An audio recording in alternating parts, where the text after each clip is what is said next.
rail de ouf.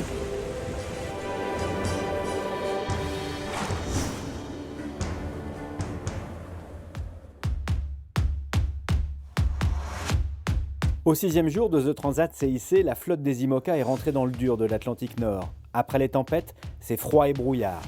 Là, dehors, il fait 5 degrés. Là, ça y est, on est sur les grandes bancs de ténèbres. C'est exactement comme dans la notice.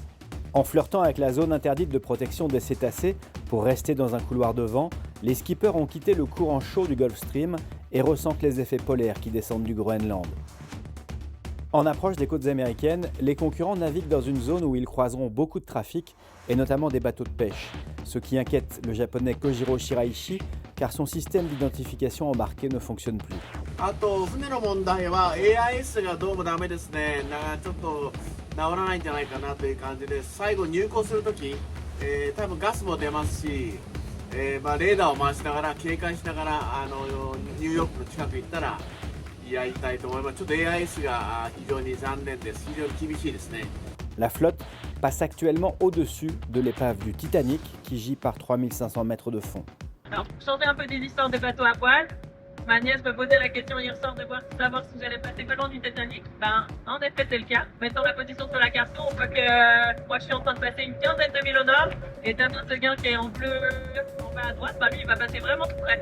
En première position, Johan Richaume s'est échappé à la faveur du vent fort, mais l'arrivée dans du vent plus léger devrait permettre à ses poursuivants de recoller avant l'arrivée sur New York. Charlie Dalin, Boris Herman, Sam Davis, Maxime Sorel, Yannick Bestaven, Cravache pour arracher une place sur le podium. Voilà, je pense qu'il va y avoir du match, rien n'est fini parce qu'il n'y a pas de vent pour l'arrivée et ça va faire de sacrés accordéons, c'est-à-dire que nous on peut rattraper ceux de devant, mais on peut aussi se faire rattraper par ceux de derrière, donc ça va être une fin de week-end amusante en termes de régate. Vivement New York! Beaucoup plus en arrière, les classes 40 en ont encore pour plus de 24 heures de vent fort à encaisser. En tête depuis jeudi soir, Ambrogio Beccaria devant Sian Lipinski et Fabien Delahaye. Amélie Grassi, ici à l'image, est 6e. Ambrogio Beccaria a mieux géré le passage au plus près du centre de la dépression pour aller chercher les bonnes bascules de vent. À la Grande des Pirelli semble plus rapide ces dernières heures et a creusé une bonne avance d'une trentaine de milles. Nicolas Destet 4e est à plus de 160 km, Albert Bonin est 5e, Vincent Rioux 7e. Mais New York est encore loin pour les petits monocoques qui ne devraient pas arriver avant la fin de semaine prochaine.